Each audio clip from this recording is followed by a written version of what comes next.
avec François de Rugy. Bonsoir. Bonsoir. Merci beaucoup d'être venu à Mediapart pour cette discussion qui tombe au lendemain des annonces concernant la programmation pluriannuelle énergétique, terme barbare, mais pour un document extrêmement important dont nous allons discuter pendant 45 minutes avec vous et avec Christophe Gueugnot, qui donc a rejoint ce plateau, notre journaliste spécialisé sur les questions climatiques. Alors, le dossier du moment, c'est bien sûr le mouvement des Gilets jaunes. François de Rugy, vous avez reçu hier quelques représentants de ce mouvement et le moins qu'on puisse dire, c'est qu'ils sont sortis assez dubitatifs de cet entretien. On en écoute quelques secondes de leur compte-rendu. Le sentiment qu'on a aujourd'hui, c'est que non, il n'y a pas de réelle envie d'améliorer le sort des gens. C'est vraiment le profond sentiment qu'on a eu aujourd'hui. Quels ont été les mots du ministre, pardon? Alors les mots exacts. C'était très vague en fait au final. C'était vraiment, on va essayer de faire passer le message, mais sans plus au final. Nous, on a exprimé le ressenti qu'on a par rapport aux sorties médiatiques du président, tout ça, et que les Français ne sont vraiment pas du tout convaincus, même pire. Ça commence à agacer justement tous les gilets jaunes qui sont sur le terrain. François de Rugy, on vient de l'entendre. Éric Drouet, qu'on vient d'entendre, dit deux choses. Dit, ça a été vague, il n'a pas eu de réponse à ces questions, et surtout, ça a tendance à radicaliser sur le terrain. Vous avez annoncé hier matin un mécanisme un peu obscur visant à geler les taxes sur les carburants en cas de forte hausse et rapide du prix du baril de pétrole. C'est tout ce que vous avez à mettre sur la table, là, tout de suite, sur les Gilets jaunes? Non, ce que nous avons dit avec le président de la République, et nous y travaillons concrètement, c'est que nous voulions ouvrir des espaces d'expression, de débat. Puisque une des revendications, et ça les deux Gilets jaunes que j'ai rencontrés me l'ont bien confirmé, c'est une volonté de pouvoir s'exprimer. Très souvent, dans la conversation, dans l'échange, qui était très cordial, très libre, très ouvert, qui a duré 1h30, qui a porté sur énormément de sujets, dans cet échange est revenue l'idée « nous ne sommes pas entendus », nous ne sommes pas consultés, nous ne pouvons pas participer aux décisions.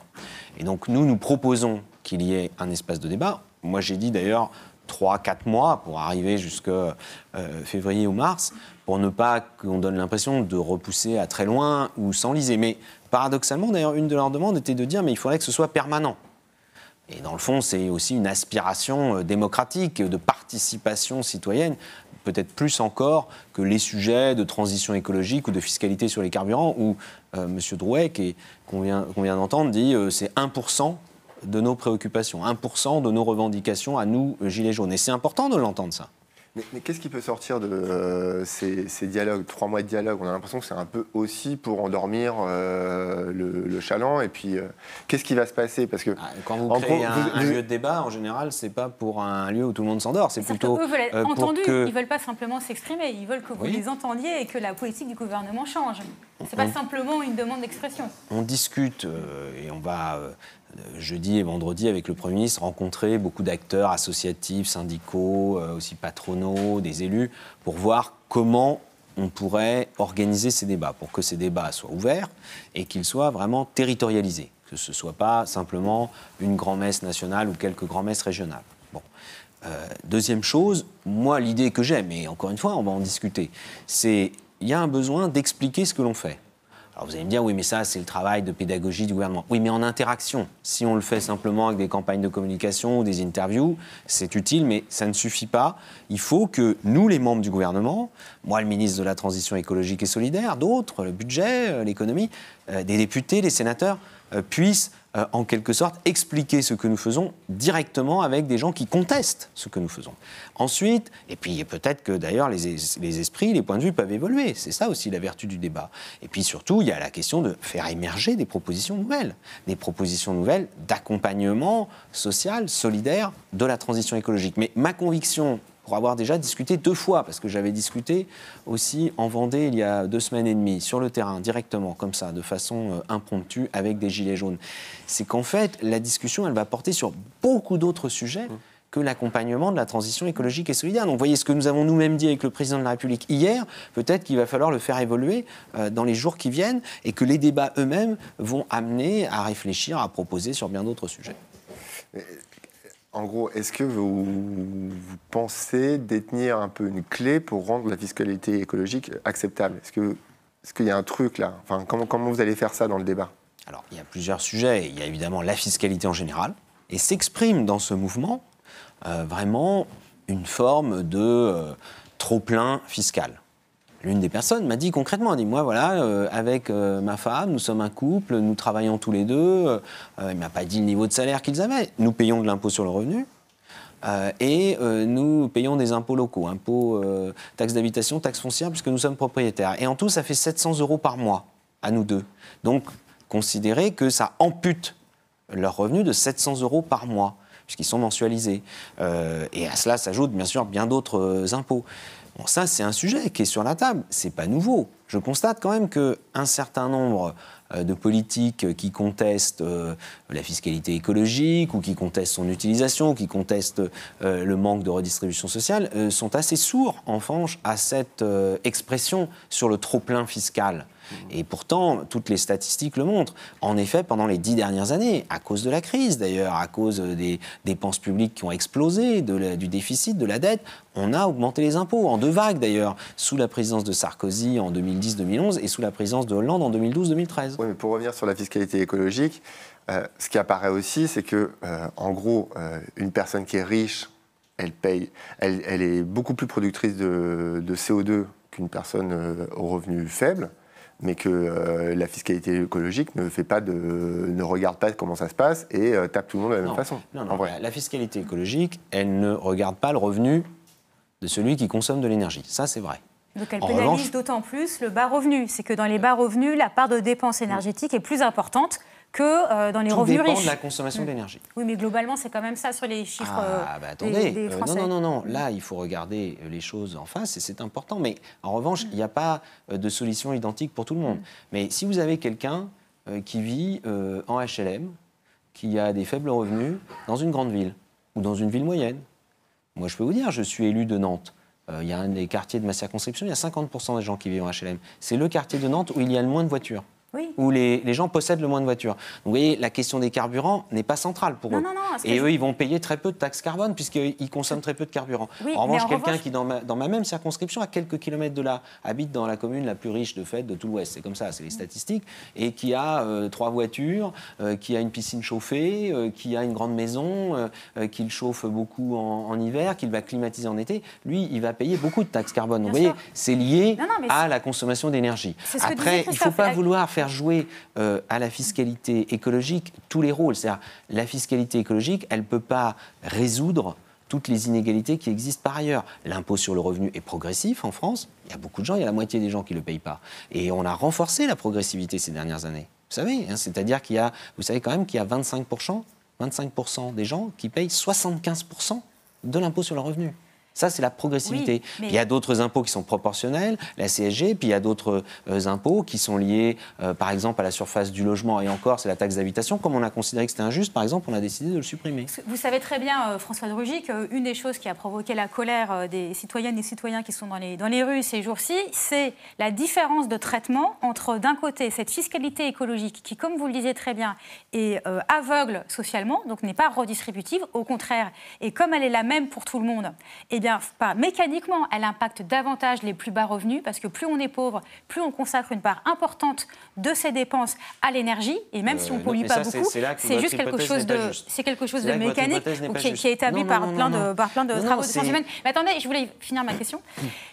La question aujourd'hui, ce qui met en colère toutes ces personnes, c'est le constat d'une inégalité entre eux qui vont être taxés et qui sont taxés déjà dès aujourd'hui sur leurs émissions de CO2, alors que les compagnies aériennes ne sont pas taxées sur le kérosène, que les compagnies maritimes et les transporteurs ne sont pas taxés sur leurs émissions de carburant, qui sont extrêmement polluantes, en plus d'être émettrices de gaz à effet de serre. C'est cette injustice qui est reprochée aujourd'hui au gouvernement.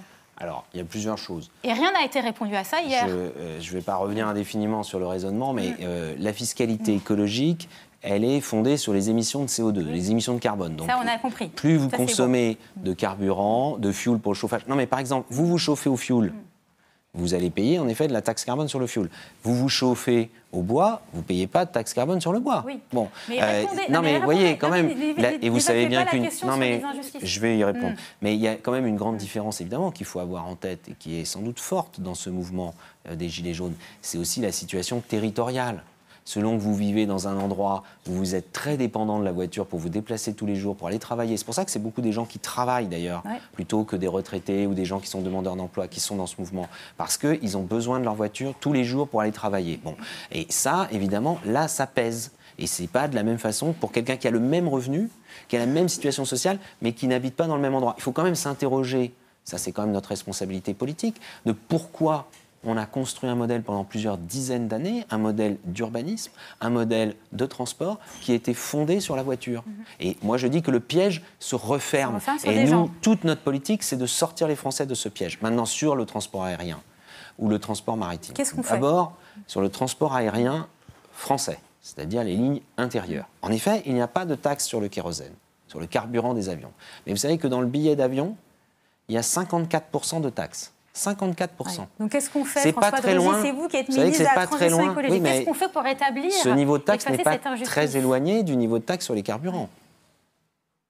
Mais sauf que c'est d'autres taxes. C'est les redevances d'aéroport, c'est les taxes sur le bruit, etc. Qui n'ont rien à voir avec les émissions de CO2. Ah, mais qui ont à voir avec le transport aérien, qui est un transport émetteur de CO2. Ça remplace Après, ça remplace une taxation carbone, c'est ça que vous de dites ? fait, c'est-à-dire qu'au fil des années, comme il n'y avait pas de taxe sur le carburant kérosène, on a fait d'autres taxes sur notre base. Bon. Après, le vrai problème sur le transport aérien, il est plutôt sur les liaisons longue distance, qui elles, en plus, en fait, c'est celles qui génèrent le plus d'émissions de CO2. Quand vous faites Paris-New York, si jamais vous faites un aller-retour Paris-New York, par exemple pour le week-end, c'est sûr que ça fait un week-end qui est cher en CO2, alors que celui qui fait un aller-retour entre son domicile et la mer en France, en voiture, son aller-retour, il est beaucoup moins cher en CO2. Bon, là, moi, je veux qu'on se batte à l'échelle européenne et à l'échelle mondiale pour qu'en effet, on puisse réviser cette fameuse convention de Chicago des années d'après Deuxième Guerre mondiale, donc plus de 70 ans, à une époque où on ne parlait pas du climat, pour pouvoir taxer le kérosène. Mais pour le faire, il faut qu'on ait un accord international. À l'échelle européenne, on peut déjà commencer à l'échelle européenne, faisons-le, que ce soit un sujet de la campagne pour les élections européennes. Alors, moi, je veux le mettre sur la table vous faites une proposition. Comment ça marcherait cette taxe européenne ou internationale ? C'est taxé où ? Aéroport de départ, aéroport d'arrivée, sur le kérosène. C'est partagé entre pays d'Europe de départ et d'arrivée. L'avion fait son ravitaillement au kérosène, qu'il paye une taxe. Mais à l'échelle européenne, parce que vous voyez bien que si on le fait tout seul en France, on va avoir des compagnies qui vont faire un vol Paris-Nice, Nice-Rome, ils feront le plein à Rome, ils reviendront en France et ils n'auront pas payé de taxes sur les... Alors que pour les liaisons qui seraient uniquement, et notamment la compagnie Air France qui ferait que des liaisons internes en France, elle paierait la taxe. Donc ça n'irait pas. Mais vous savez bien qu'au niveau européen, pour prendre des décisions sur la fiscalité, il faut l'unanimité des États. Donc c'est impossible. Mais pourquoi ? C'est toute la discussion qui a eu pendant des années sur la taxe carbone aux frontières qui n'a jamais réussi à naître, puisque précisément il n'y a pas d'unanimité possible au sein de l'Union européenne sur la fiscalité. Donc est-ce que ce n'est pas une manière de botter en touche quand vous dites on est en train de mener la bataille sur la taxe sur ce qu'on appelle les GAFA, c'est-à-dire les géants du numérique. Et c'est Bruno Le Maire qui, en tant que ministre de l'économie, va vraiment chercher les pays européens les uns après les autres pour atteindre l'unanimité. Mais sinon, sur le transport aérien, il y a déjà aujourd'hui, et ça il faut le dire, parce que sinon on ne dit pas toute la vérité aux Français, des mécanismes qu'on appelle les quotas carbone. C'est ça qui existe au niveau européen. Oui, le marché européen. C'est une forme de taxation des émissions de CO2 qui est très défaillant avec des compagnies aériennes. Et si vous regardez l'évolution de ces dernières années, vous verrez que les compagnies aériennes cherchent à réduire leur consommation de carburant. Peut-être pas tellement pour la planète, mais pour réduire leurs coûts. Dans le transport maritime, je ne veux pas qu'on laisse dire que le transport maritime ne fait rien et que nous ne faisons rien par rapport au transport maritime. J'étais ce matin aux Assises de la mer à Brest et donc je parlais avec les professionnels de la mer. Et il faut leur dire la même chose, que moi je leur dise la même chose quand je suis face aux professionnels de la mer, quand je suis face à des gilets jaunes, quand je suis face à vous ou à d'autres Français. Donc je leur dis exactement la même chose. Nous avons enclenché à l'échelle européenne et à l'échelle internationale, l'Organisation maritime internationale, le fait d'avoir là aussi des obligations de réduction d'émissions de CO2, le changement de motorisation des navires. C'est-à-dire que là, c'est pas par la taxe, c'est par l'obligation de changer la motorisation. Interdiction du fioul lourd, qui est en effet un carburant très polluant. Et par ailleurs, passage progressif au gaz naturel liquéfié. C'est-à-dire qu'il faut changer les motorisations, il faut que dans les ports français et européens, il y ait également de quoi ravitailler les navires en gaz naturel liquéfié, ce qui aujourd'hui n'est pas le cas. Donc le fioul lourd va être interdit dans les navires, la France va interdire l'usage des fioul lourds. Mais pas que la France, l'Europe, parce qu'il faut agir à l'échelle internationale. Il y a des obligations qui commencent dès 2020. Dès 2020, c'est pas dans 10 ans ou dans 15 ans. En 2020, il n'y a plus de fioul lourd dans les cargos qui partent de France. l'obligation progressive de supprimer ce carburant qui en plus émet beaucoup de polluants que l'on retrouve y compris dans l'air à proximité des ports français, par exemple à Marseille. De Marseille, voilà, très pollué. Et mon ministère, c'est mon ministère qui a fait une étude sur la qualité de l'air à Marseille et qui a démontré qu'une partie de la pollution de l'air pour les Marseillais venait des bateaux, y compris les bateaux de croisière. Et puis par ailleurs, nous avons également donc, des navires qui maintenant, ça y est, s'équipent. C'est une réalité, ce n'est pas des choses qu'on renvoie toujours à plus tard. Exemple aussi, les professionnels des compagnies maritimes, là, cette fois-ci, le transport maritime international, nous disent on pourrait se battre à l'échelle internationale pour réduire la vitesse. Vous voyez, ça nous rappelle des choses aussi. Oui. Réduire la vitesse des navires parce qu'ils consommeront moins et donc il y aura moins d'émissions de CO2. Ok, alors... Juste pour revenir en France un petit moment, toujours sur cette question. Ah, mais vous savez, le transport maritime, ça a des interactions très fortes avec la France. Restons franco-français. Un autre chiffre qui interpelle, il y a eu un reportage sur France 2, je crois, hier, c'est ces 140 millions d'euros d'aides touchées par les industries les plus polluantes en France. La sidérurgie, l'industrie chimique, l'aluminium. C'est une décision qui avait été prise en 2015. Quelles aides ? C'est des aides en fait qui leur permettent en fait d'éviter les quotas carbone. Enfin, c'est du carbone donné gratuitement. La compétitivité. Au nom de la compétitivité, 140 millions pour ces entreprises très polluantes. Donc, on est passé du pollueur-payeur au pollueur-payé. C'est ce que disait le reportage. Vous reconnaîtrez que c'est un petit peu difficile à admettre quand même pour quelqu'un qui doit prendre sa voiture tous les jours et qui, lui, n'a aucune aide de ce type. Qui peut-être travaille dans cette industrie. Par ailleurs. Non mais pas forcément. moi, il faut dire la vérité aux gens. Oui, en France, il y a un certain nombre de secteurs économiques qui sont exonérés d'un certain nombre de taxes carburant, taxes carbone. Est-ce qu'il faut que ça change ? C'est ça la question qui vous est posée, exemple, monsieur. l'agriculture. Les tracteurs qui roulent avec du gasoil, ils ne sont pas taxés. Contrairement, en effet, aux automobilistes, aux camions, parce que contrairement à ce qui est dit, le secteur du transport routier paye de la taxe, mais il n'en paye pas autant que le transport individuel. Les fameuses industries dites électro-intensives, mais dont certaines en fait sont carbo-intensives, c'est-à-dire qu'elles ont besoin de beaucoup d'énergie, les cimenteries, la sidérurgie, l'aluminium, ils ont besoin de beaucoup d'énergie. En effet, la France, comme d'autres pays européens, l'Allemagne, on le fait d'ailleurs un peu moins qu'en Allemagne, a exonéré d'un certain nombre de taxes parce que tout simplement, si on appliquait la taxe carbone à ces industries qui consomment énormément d'énergie, qui ont l'habitude de travailler depuis très longtemps, notamment avec le charbon, eh bien ces entreprises-là, elles ferment en France. Et si on le faisait à l'échelle européenne, elles ferment en Europe. Qu'est-ce qui se passerait ? Ça, il y a déjà des exemples. Vous pouvez aller vérifier. C'est un député communiste du Havre qui a attiré mon attention sur ce point. Il y avait une cimenterie au Havre. On a dit qu'il faut arrêter avec la cimenterie qui dégrade l'environnement. On importe la matière première du ciment du Maroc, où là, il n'y a plus aucune règle sur les émissions de CO2 ou quoi que ce soit. La sidérurgie, c'est concret. Si vous ne faites pas de la sidérurgie en Europe, vous la ferez en Chine, par exemple, où là, vous aurez un contenu carbone qui sera beaucoup plus élevé qu'en Europe. Et en plus, vous générerez du transport supplémentaire. Donc, ce n'est pas facile de conduire cette transformation avec l'industrie. Il faut le faire, malgré tout.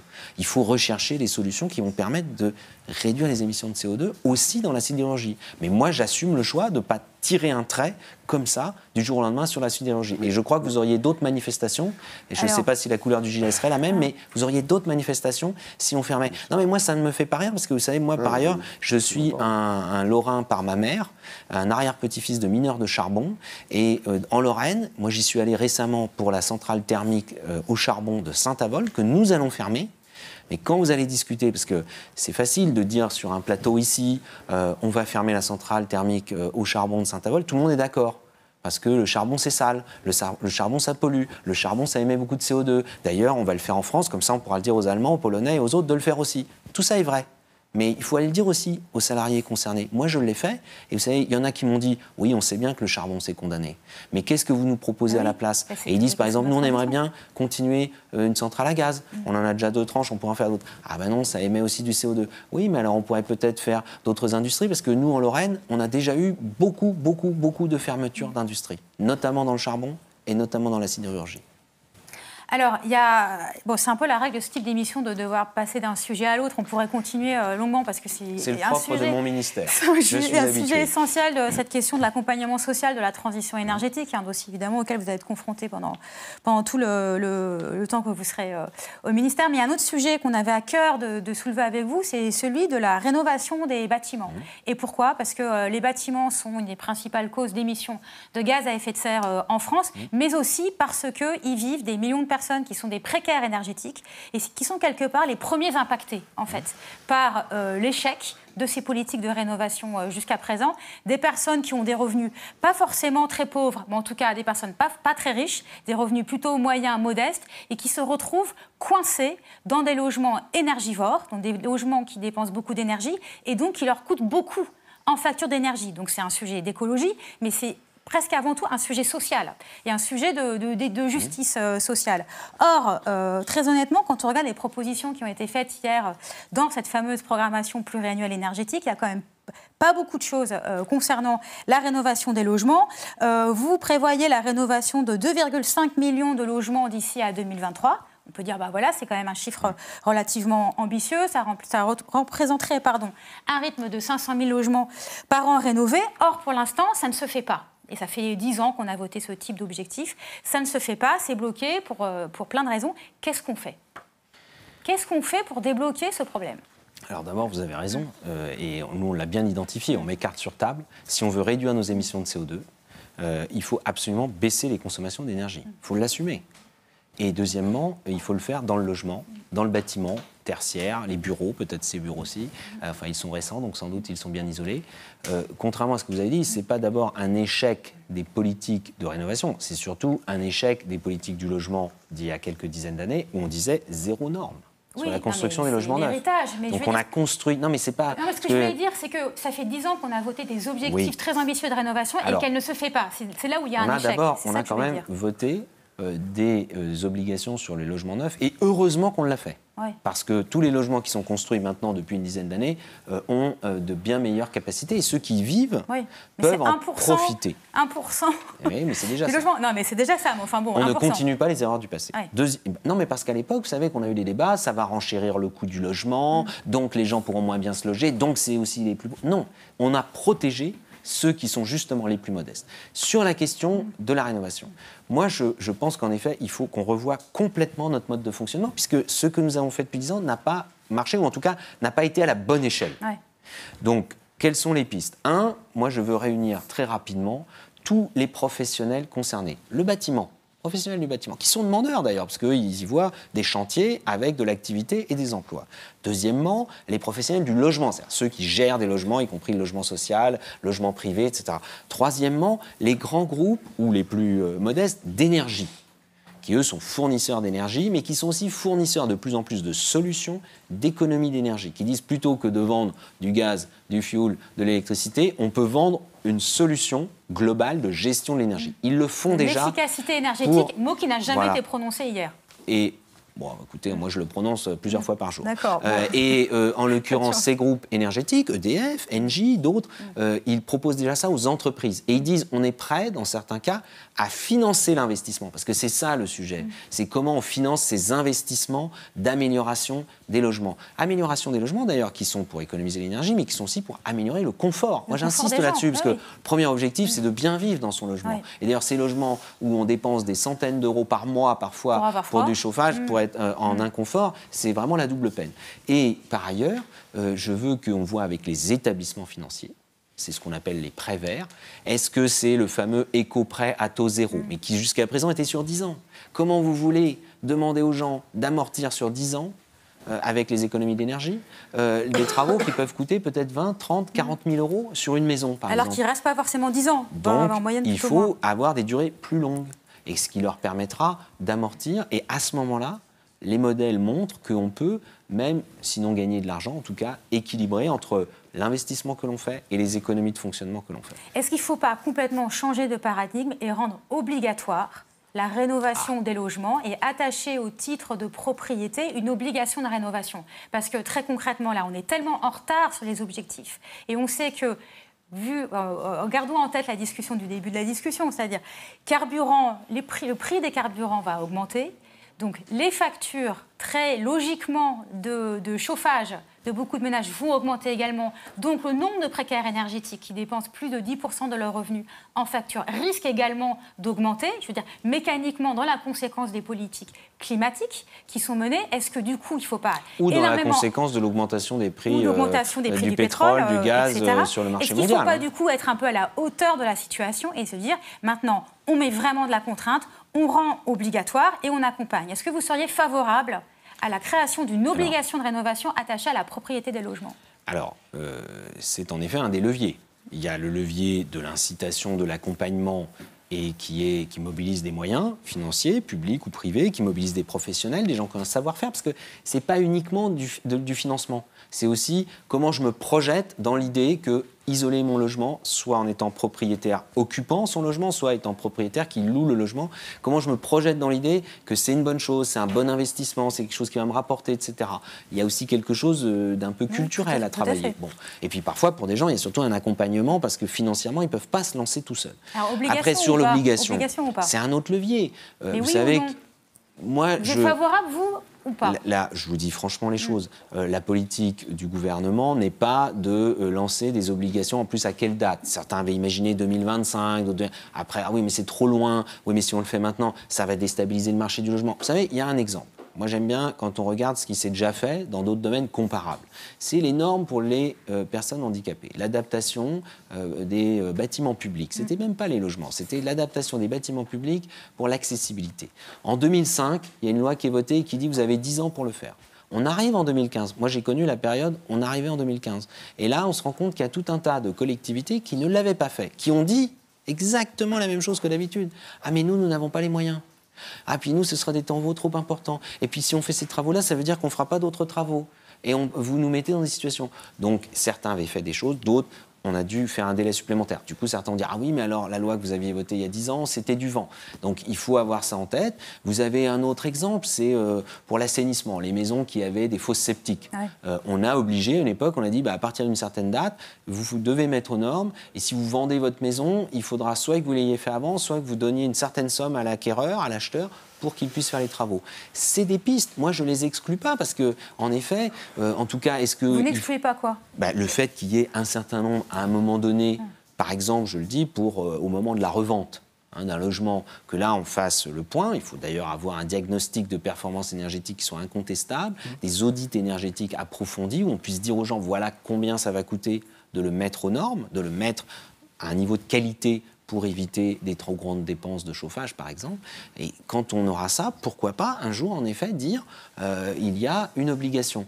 Si on le fait brutalement pendant 5 ans, je veux dire, on peut se satisfaire de ça, on va dire « Ah là, on a un objectif ». Mais vous savez très bien que dans 5 ans, on aura, alors ce ne sera peut-être pas les gilets jaunes, ce sera peut-être autre chose, ce sera peut-être les pulls rouges qui diront « Ah ben non, nous, moi, petit propriétaire, j'ai pas de quoi financer, vous m'imposez ça, donc le logement, je le mets plus en location, donc si je le mets plus en location, il y aura encore moins de gens à pouvoir se loger, le logement... » Voilà, il faut penser à ces effets pervers potentiels avant de décréter des interdictions du jour au lendemain. Alors Christophe, une dernière question avant de passer au nucléaire. Une remarque là-dessus, c'est que le rapport du GIEC dit quand même qu'il faut accélérer sacrément. Oui. Hier, les chiffres de l'ONU disent il faut qu'on accélère sacrément. Oui. Donc, est-ce que... C'est ce qu'on fait. Regardez, mais ça revient au début de la conversation. Non, laissez-moi juste terminer avec la taxe carbone. Du coup, vous voyez quand même accélérer sur la rénovation des bâtiments. Oui, mais vous voyez, c'est ce qu'on fait avec la taxe carbone. Qui redonne de l'argent aux gens. Oui, mais c'est là où, en fait, ce qu'on ne comprend pas très bien, c'est que ça aurait pu être bien se coupler. Taxe carbone, la mobilité coûte de plus en plus cher. Rénovation massive des logements, in fine, ça fait gagner de l'argent aux gens puisqu'ils dépenseront moins d'énergie. Oui. Est-ce que là, il n'y a pas un truc qui a été raté dans le lien entre les deux politiques ? Peut-être, en tout cas, il y a forcément quelque chose qui a été raté puisque ça crée une crispation. Encore une fois, après, est-ce que la crispation, elle est principalement sur la taxe carbone ou est-ce qu'elle n'est pas plus généralement sur les impôts? Ça, les débats des semaines à venir devront le dire. Mais non, mais parce que je constate quand même que les mêmes qui appellent dans le débat politique, je ne parle pas de vous, mais le débat politique, moi je le connais, je suis député depuis 2007, qui disent qu'il faut investir massivement pour... par exemple, isoler les logements, pour équiper la France en davantage de transports en commun, etc. S'ils sont pour des dépenses massives, j'imagine qu'ils sont également pour un niveau d'impôts élevé. Or là, dans la période actuelle, quand il s'agit d'expliquer aux Français, alors qu'ils ont défendu la taxe carbone il y a encore 2-3 ans, c'est pas très vieux, ils étaient aux responsabilités, là, ils disent il faut un moratoire, il faut arrêter. Ça repose la question de la justice ou de l'injustice de ce système. Non, ça pose la question de la responsabilité. Il faut être responsable. Si on promet aux gens des dépenses massives, ça veut dire qu'on leur promet également des hausses d'impôts massives. Ou alors des économies dans d'autres secteurs. Mais il faut dire lesquels. D'impôts, enfin, je veux dire, ou des transferts de taxes, des transferts de revenus. Non. Si vous augmentez les dépenses, c'est des impôts en plus. L'imposition des multinationales qui ne payent pas d'impôts en France. Enfin, il y a plein de solutions. Mais ça, on le fait. Vous savez, la lutte contre la fraude fiscale, c'est acharné depuis plusieurs années, d'ailleurs. ISF, et on le fait, et ça rapporte de l'argent, d'ailleurs. Mais vous savez, il n'y a pas de trésor caché. Il n'y a pas, tiens, si je soulevais le meuble, là, j'ai trouvé de l'argent, il n'y a plus qu'à le dépenser. Non. L'argent de la collectivité, c'est l'argent des impôts, c'est l'argent des Français. Alors, on passe au nucléaire, si vous le voulez bien, dans une espèce de grand galop à travers les sujets qui sont... On est toujours dans l'énergie, dans le climat. Qui sont les vôtres. Alors, donc, cette fameuse programmation pluriannuelle énergétique annoncée hier, c'était quand même un des sujets très attendus, la question du nucléaire. Donc, 50% de nucléaire dans la production d'électricité en 2035, ça, vous l'aviez déjà dit, enfin, en tout cas, Édouard Philippe l'avait déjà dit, OK, c'est ça qui se met en place. Alors, concrètement, fermeture d'un réacteur par an à partir de 2025, au mieux, dans le schéma qui a été présenté. Il y a quand même les 2 de Fessenheim en plus des 2 de Fessenheim. Mais bon, depuis le temps qu'on en parle, je dirais... mais justement, personne ne l'avait fait. Très bien. Alors, les 2 réacteurs de Fessenheim en 2020... C'est pas facile. Effectivement. Je ne dis pas que c'est facile, et c'est ce qu'on disait tout à l'heure. Conduisant à 14 fermetures, selon vos projections, 14 fermetures de réacteurs en 2035. Oui. Rien de sûr avant 2027, à part Fessenheim, je vous l'accorde. Mais donc, première... Non, on dit 2025, 2026, 2027, 2025, 2028, c'est 2029, conditionné, 2030. C'est conditionné dans votre présentation. Non, mais donc, ma question... Quand c'est conditionné, on a l'impression que ça veut dire qu'on va le maintenir. C'est conditionné. La question, c'est... Mais en quoi est-ce que ça vous engage, finalement, ces annonces, puisque la plupart des décisions doivent être prises après la fin du quinquennat?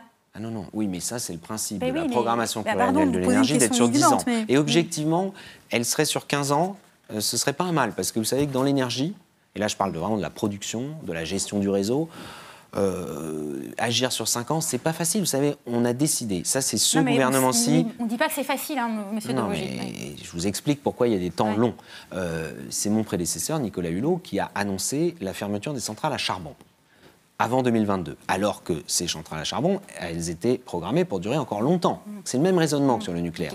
Moi, je peux vous dire, il y en a une dans mon département d'élection et de naissance, la Loire-Atlantique. Oui. Elle était programmée, il y avait des travaux de fait dessus pour aller jusqu'en 2035. Ouais. On va la fermer en 2022. Ouais. Je peux vous dire que les salariés de la centrale, ils ont un peu de mal à comprendre le fait que tout d'un coup, on aille aussi vite. Qu'est-ce qui garantit que ces réacteurs vont fermer ?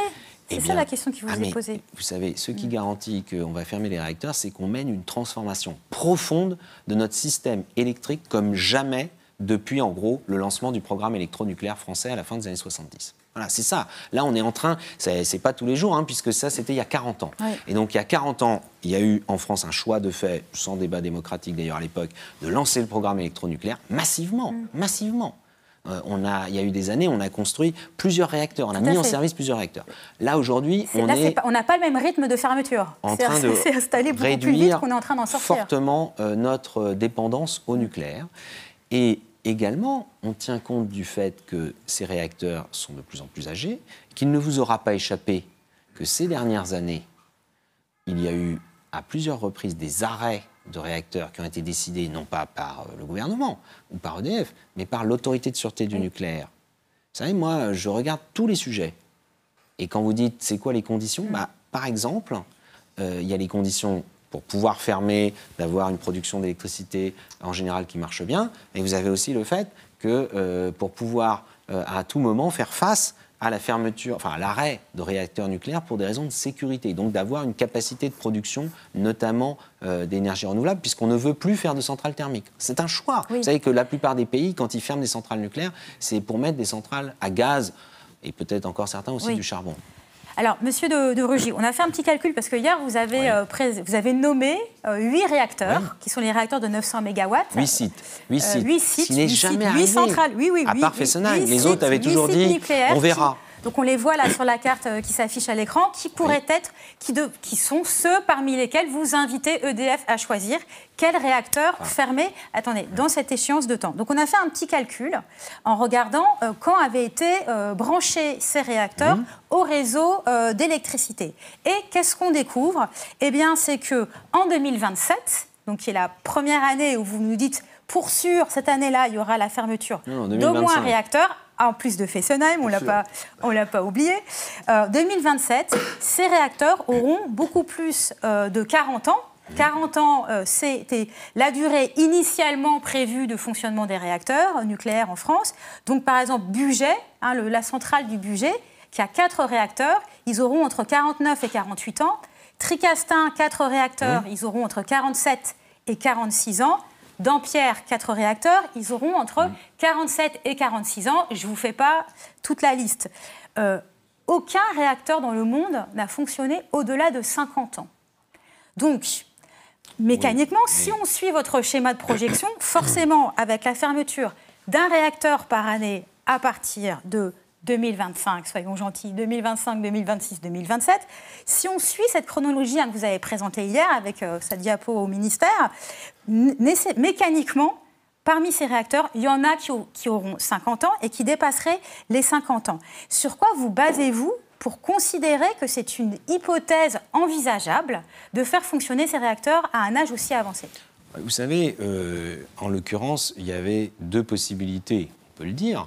C'était soit de considérer l'âge de 40 ans, alors dans le langage de l'énergie nucléaire, on dit la visite décennale 4, c'est-à-dire la 4e visite décennale, donc 40 ans, ou la visite décennale 5, donc 50 ans. Puisque ça, de toute façon, c'est une règle obligatoire. En France, qui n'existe pas dans certains pays. Par exemple, aux États-Unis d'Amérique, vous n'avez pas de visite décennale. Autre système. Mais elles sont limitées en âge à 60 ans. Mais bon, c'est une autre discussion. Vous avez des opérateurs de centrales nucléaires qui ont demandé des autorisations jusqu'à 70, 80 ou 90 ans. Ils ne les ont pas encore atteints, mais ils l'ont demandé. Bon.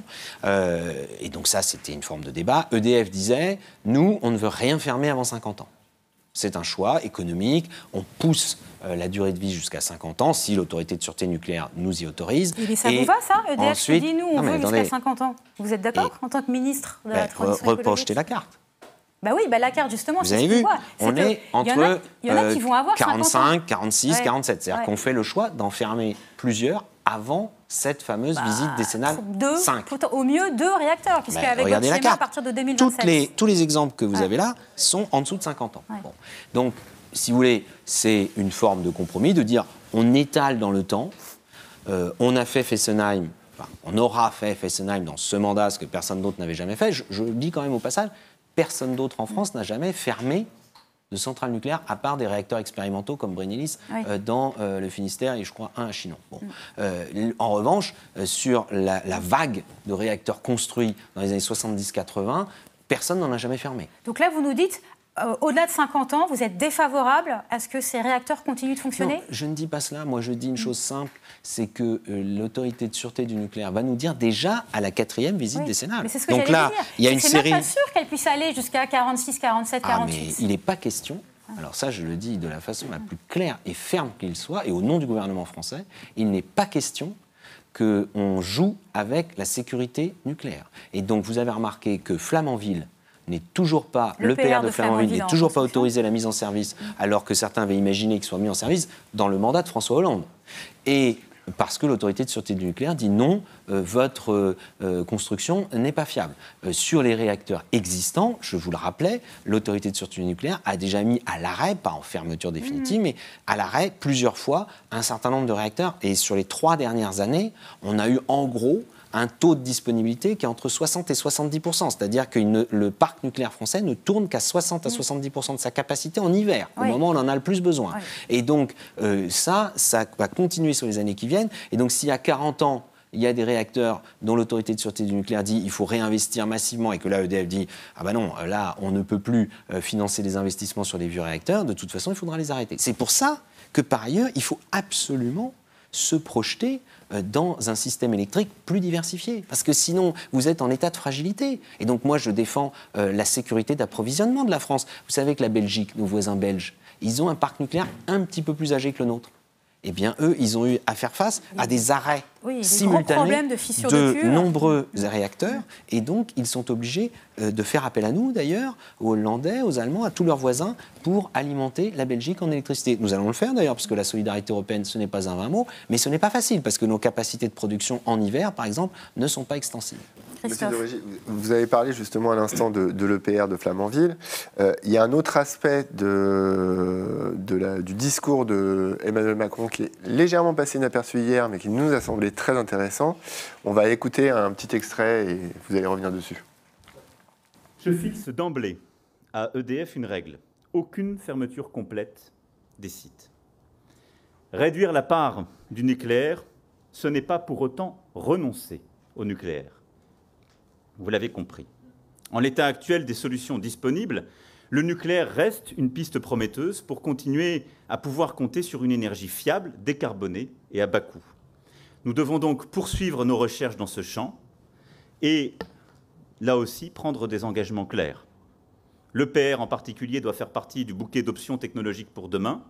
Et si nous prenons aujourd'hui aucune décision quant à la construction de nouveaux réacteurs, parce que nous n'avons pas de besoin immédiat et parce que nous n'avons pas le recul nécessaire, en particulier sur la centrale de Flamanville, nous devons tirer profit des quelques années devant nous pour avancer.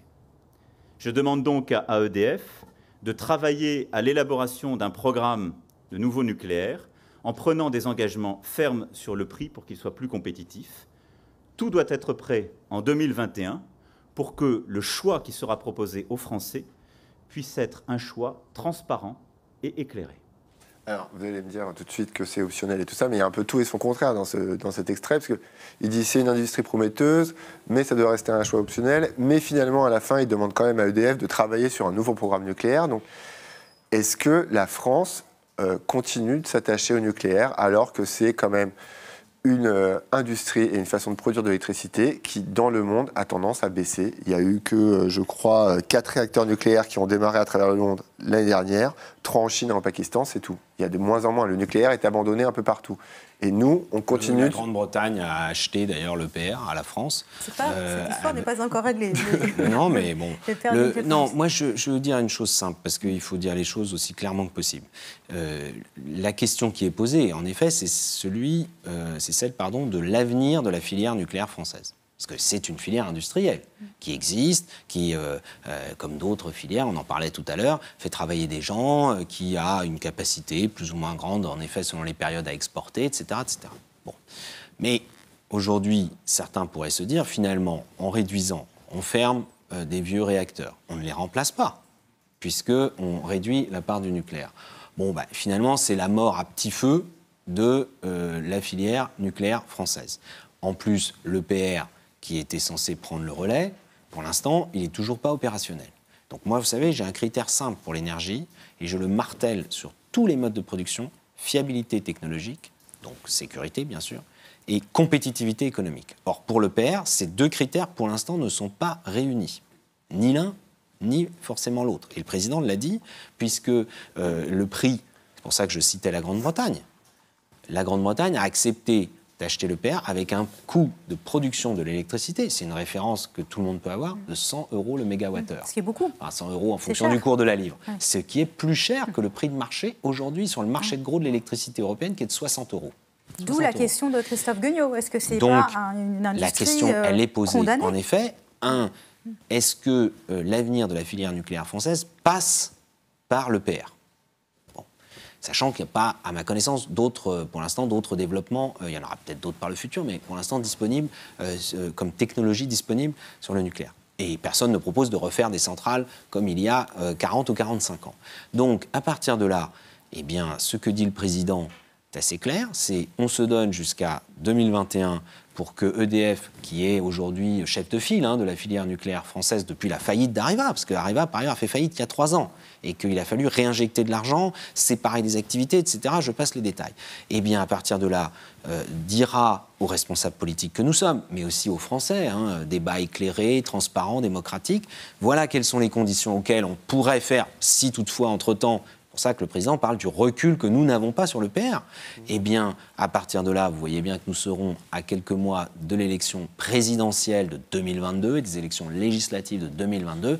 Et donc, évidemment, ce serait un choix qui serait à mettre dans le débat et qui pourrait même, si des candidats disaient on y va, faire l'objet d'une loi en 2022 ou 2023, puisque c'est ça qui ferait qu'il y aurait une continuité dans l'activité de la filière nucléaire. Voilà, moi, vous savez, j'essaye d'être le plus rationnel possible. Je sais qu'autour du nucléaire, ça devient vite passionnel. J'ai dit un jour, il faut sortir de la guerre de religion. Certains sont dans la guerre de religion sur le nucléaire, en pour ou en contre, mais aussi parfois sur les énergies renouvelables. Je vois des choses qui me paraissent totalement irrationnelles contre les éoliennes, par exemple. Bon, il faut essayer d'être rationnel. Ça n'enlève rien aux convictions des uns et des autres. Emmanuel Macron, quand il a été élu président de la République, il l'a rappelé, il n'a pas été élu sur un programme de sortie du nucléaire. Non. Je peux vous le dire, moi, dans mon histoire personnelle, dans les propositions que j'ai pu faire à des moments, j'ai fait à un moment donné une proposition pour 2040 de 100% d'énergie renouvelable en France. Bon, mais c'est pas François de Rugy qui a été élu président de la République, c'est pas mon programme qui a été retenu. Voilà, c'est comme ça, c'est la démocratie aussi. Ça a dû être discuté ça pendant la PPE et vous n'avez pas réussi à convaincre le président. En tout cas, vous avez remarqué qu'il y avait beaucoup de médias qui annonçaient encore la veille, ou l'avant-veille plutôt, le dimanche, dans le journal du dimanche, il y avait encore un article, le matin même, sur Europe 1, il y avait encore un article qui disait « ça y est, c'est décidé, il n'y aura pas de fermeture de réacteurs à part Fessenheim d'ici 2028, d'ici la fin de la programmation pluriannuelle de l'énergie. » Résultat, on en fait 6. Alors, vous voyez, moi, j'estime que, oui, en effet, ce n'est pas la sortie du nucléaire, mais ce n'est pas non plus le statu quo, l'immobilisme. Il y a un grand journal, peut-être concurrent du vôtre, le journal Le Monde avait fait une double page, la tentation de l'immobilisme, il y a une semaine.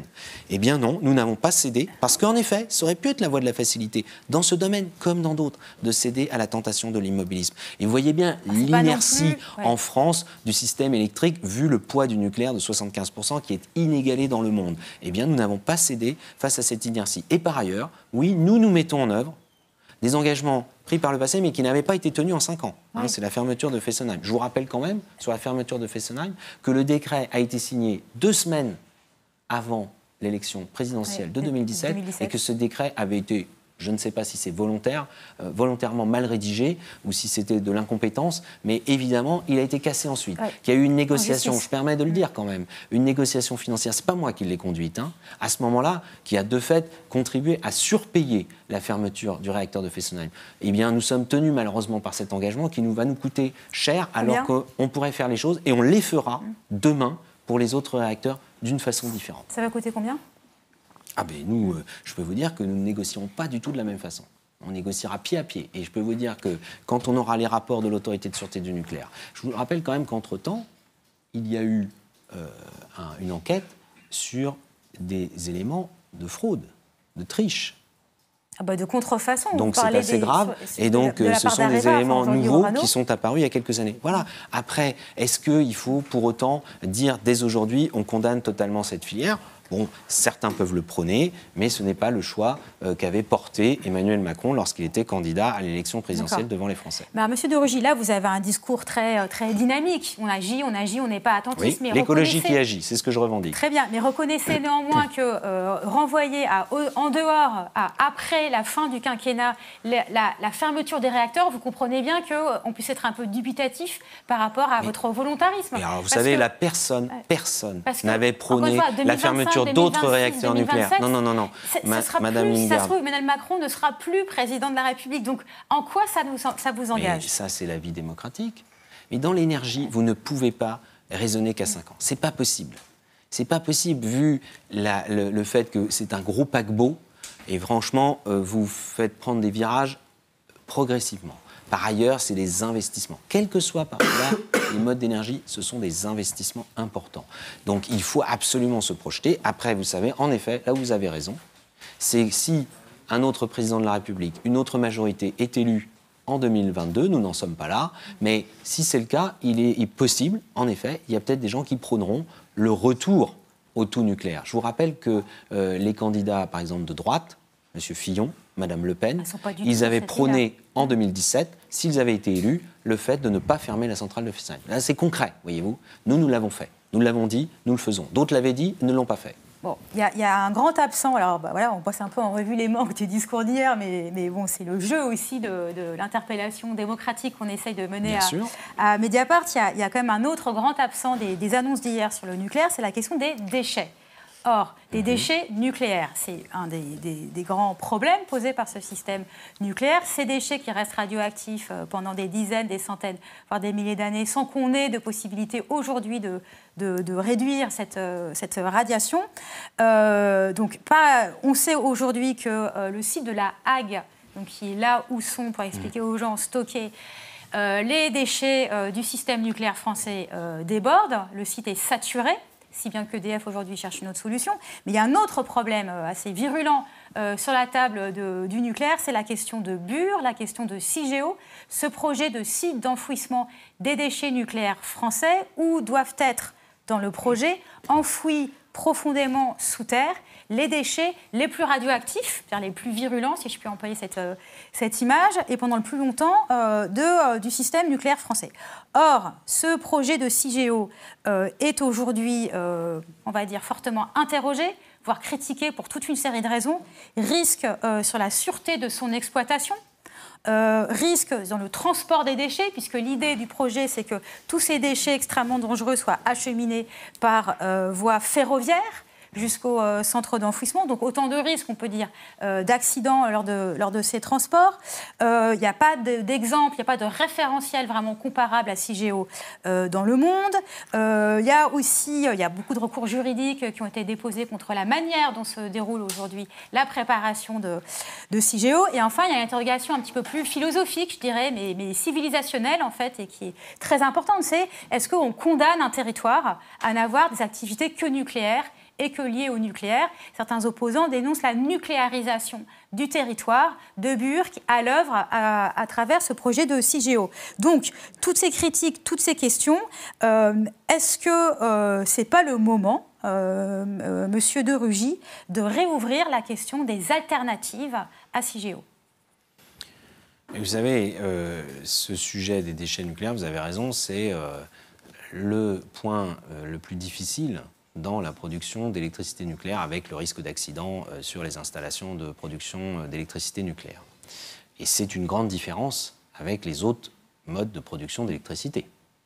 Quand vous faites de l'électricité éolienne, de l'électricité solaire, de l'électricité même à partir du gaz, vous n'avez pas de déchets comme cela. Vous avez de l'émission de CO2 si vous le faites, gaz, charbon, fioul, mais vous n'avez pas de déchets. Bon, donc c'est un point extrêmement important. La France recherche depuis de très nombreuses années des solutions. Vous savez qu'ANMM, on l'a oublié, mais ça vaut mieux, je pense, imaginer à un moment d'envoyer les déchets nucléaires dans l'espace. Dans l'espace, oui. Bon. Ne réouvrons pas ce débat. Je pense que ça vaut mieux qu'on l'ait abandonné. Alors, quand je disais alternative à Cigéo, c'était pas pour les balancer dans l'espace. Il y a deux solutions qui sont sur la table, si on peut dire.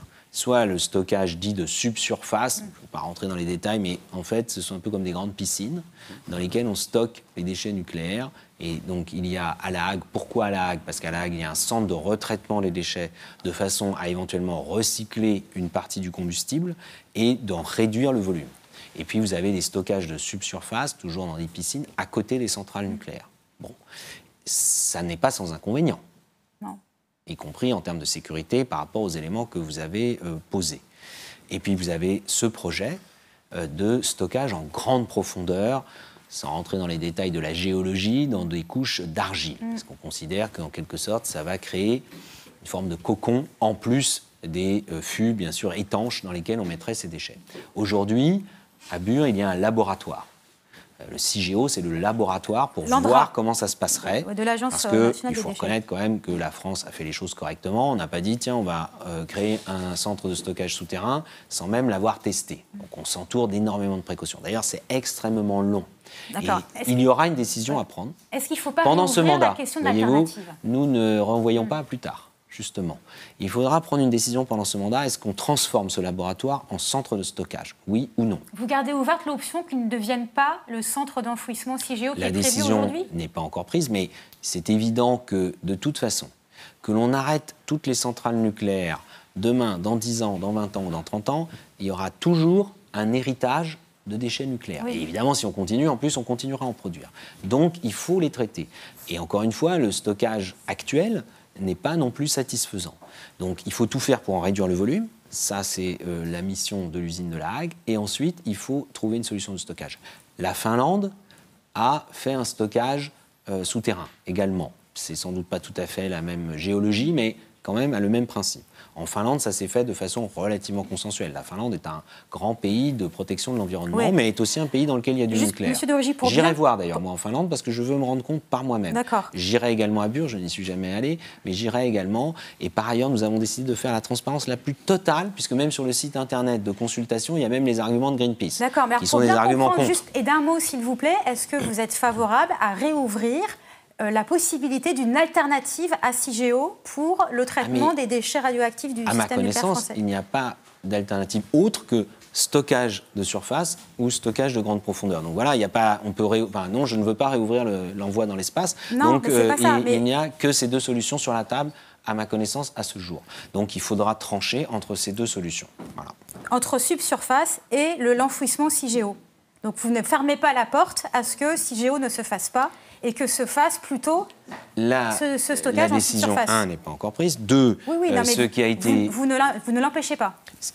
Je n'arrête pas Cigéo, non, ça je vous le confirme. Et deuxièmement, il y a un sujet très important, vous voyez, c'est même pas vous qui posez la question, c'est moi qui la pose, c'est la question de la réversibilité. C'est-à-dire que le principe, normalement, du stockage de grande profondeur, c'est qu'il reste réversible. C'est-à-dire qu'à un moment donné, on puisse aller rechercher les fûts dans lesquels il y a des déchets stockés pour les remonter à la surface. C'est quelque chose de très complexe à faire. Et c'est dans la loi qui était une loi de 1991. Oui, 1991, la loi Bataille. Il y a 27 ans. La loi Bataille. Vous voyez le temps que ça prend. Alors, merci. Christophe Gognaud, une dernière question. Toute dernière, parce qu'on a déjà un peu abusé de votre temps.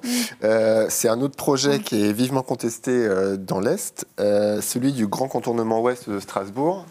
Des opposants ont fait 1 mois de grève de la faim sans que ça semble trop émouvoir le gouvernement. Vous avez rencontré... Ils ont arrêté.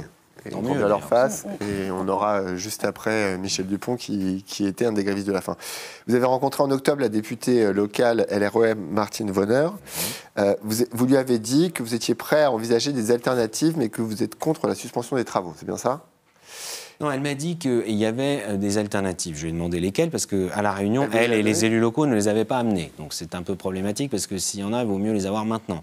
Et il aurait même mieux valu les avoir avant. En fait, c'est une vieille étude de 2005, je crois, qui a été faite par un cabinet d'études qui est bien connu dans le domaine des transports, qui s'appelle TTK. Et donc j'ai dit, écoutez, on va le réexpertiser au ministère, on vous donnera les arguments. Et donc c'est ce que nous avons fait. Nous avons de nouveau rencontré Martine Vonner et les opposants pour expliquer en quoi ça ne nous apparaissait absolument pas comme une alternative, parce que c'était juste un système de gestion de circulation. Donc ça ne changeait absolument rien au fait qu'au cœur de Strasbourg passent aujourd'hui, sur l'autoroute A35, des milliers de camions tous les jours, et la circulation routière de transit, c'est-à-dire des gens qui viennent de l'extérieur de Strasbourg et qui vont à l'extérieur, qui traversent l'Alsace, même du trafic international ou du trafic régional ou du trafic local. Mais les opposants au projet disent que ça représente qu'une petite partie finalement de cette circulation. Moi je vais vous dire une chose simple, parce qu'il se trouve que j'ai été en charge des transports et déplacements à Nantes pendant 7 ans, de 2001 à 2008. Et à Nantes, dans les années 70, vous aviez eu des projets de pénétrantes autoroutières, comme il y a eu les voies sur berge à Paris et dans plein de villes. À Angers, vous aviez une autoroute au pied du château. Bon, dans plein de villes, on a fait ça, malheureusement. On l'a fait aussi à Strasbourg. À Nantes, dans les années 70, il y a un maire, il faut lui rendre hommage, Alain Chénard, qui a stoppé cela. Il y en avait déjà qui étaient faites, mais il a stoppé le dernier maillon. Et il a dit, on va faire un périphérique, qui a mis plus de 15 ans à se faire, parce qu'il a été bouclé en 1991. Heureusement que ça a été fait. Parce qu'en effet, le trafic de transit a été dévié et il n'y a plus ces autoroutes pénétrantes en centre-ville. Depuis, d'ailleurs, nous avons tout réaménagé pour qu'il n'y ait plus aucun grand flux de circulation en centre-ville. Eh bien, je trouve que Strasbourg aurait dû déjà faire cela depuis fort longtemps. Et j'ai été très étonné, d'ailleurs, en voyant la carte, tout simplement, et si on pouvait la projeter, ce serait parfait, la carte des routes à Strasbourg, et vous avez cette autoroute A35 qui passe au cœur de Strasbourg, au lieu de contourner. Alors, vous avez d'un côté le Rhin, et de l'autre côté, eh bien, il y a ce contournement ouest qui permet en effet de dévier le trafic. Ce n'est pas pour mettre du trafic en plus. Par ailleurs, c'est une autoroute à péage. le contournement, alors que la traversée est gratuite. Et bien donc, vous allez dévier le trafic qui n'a pas à aller au cœur de Strasbourg. Et par ailleurs, moi j'ai demandé aux élus locaux d'avoir un vrai plan d'aménagement pour transformer complètement cette autoroute urbaine en voie urbaine, où il y ait bien sûr encore quelques voitures, mais des transports en commun, des piétons, des vélos, que ça ne coupe pas la ville en deux. Et enfin, l'État prendra ses responsabilités, puisqu'on interdira le trafic camion sur cet axe traversant, en ayant des contrôles automatiques, un peu comme les radars automatiques, qui permettront de sanctionner tout camion qui continuerait à traverser Strasbourg alors qu'il ne s'y rend pas, qu'il ne fait que du trafic de transit. Voilà, on se donne les moyens d'avoir une politique qui n'est pas pour but d'augmenter la circulation routière. C'est pour ça que quand j'entends des gens qui disent que c'est un projet climaticide, enfin, les mots ont un sens. Les mots ont un sens. Tuer le climat, parce que c'est ça, climaticide, c'est construire des nouvelles centrales à charbon aujourd'hui. Oui, ou dire aux gens, continuez à vous équiper de chaudières au fioul, en France, par exemple, ou continuez à acheter des grosses voitures qui consomment. Ça, oui, on rajoute du CO2 en plus. Là, on ne rajoute pas de la circulation en plus, on la dévie. Ok, écoutez, Michel Dupont, qui va vous suivre, ne sera pas d'accord avec vous, mais le débat va continuer. Merci beaucoup, vraiment, François de Rugy, d'être venu à Mediapart, d'avoir répondu à nos questions. Et à une prochaine fois pour d'autres séquences d'entretien. Merci beaucoup. Mediapart Live spécial climat, ça continue tout de suite avec Fabien Escalona et Michel Dupont, militants précisément contre ce fameux grand contournement ouest de Strasbourg dont nous venons de parler.